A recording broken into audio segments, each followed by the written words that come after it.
Je m'appelle Tom. Je m'appelle Joyce et nous sommes mariés depuis 57 ans. Nous sommes mariés depuis un peu plus d'1 an.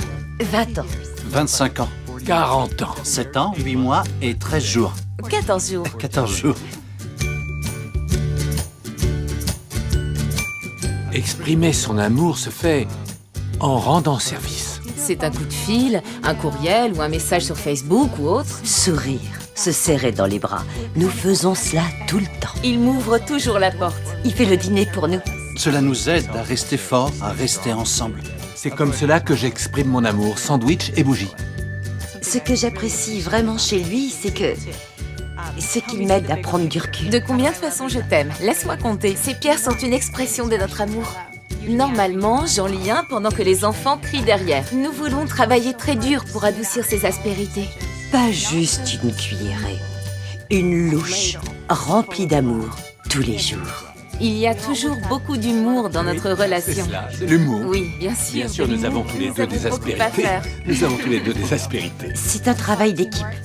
Il y a lui, moi et le Seigneur. Nous nous amusons beaucoup ensemble. Nous nous disons toujours l'un à l'autre « je t'aime ». Je l'aime. Nous avons promis au Seigneur de faire tout notre possible pour atteindre cet objectif du mariage céleste.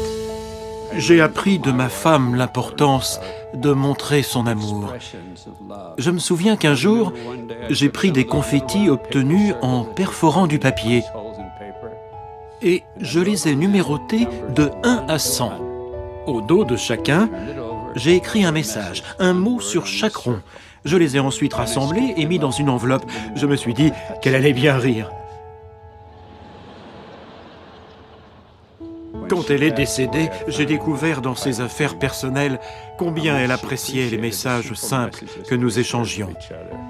J'ai remarqué qu'elle avait soigneusement disposé chacun de ses confettis sur une feuille de papier, comme s'il s'agissait d'un grand trésor. Je suis certain que, lorsque je la reverrai de l'autre côté du voile, nous nous rendrons compte que nous sommes devenus encore plus profondément amoureux. Nous nous apprécierons l'un l'autre encore davantage. Nous voulons être ensemble à jamais parce que nous nous aimons. Cela ne peut être qu'éternel. Sinon, cela n'aurait aucun sens d'arriver jusque-là, que ce soit si bon. Et rien après. Je suis heureux d'avoir cette bénédiction dans ma vie maintenant et dans la vie à venir. Le mariage fournit le cadre idéal pour surmonter toute tendance à l'égoïsme ou à l'égocentrisme. Ne retenez pas ces expressions naturelles d'amour. Exprimez de la reconnaissance pour ce que fait votre conjoint pour vous.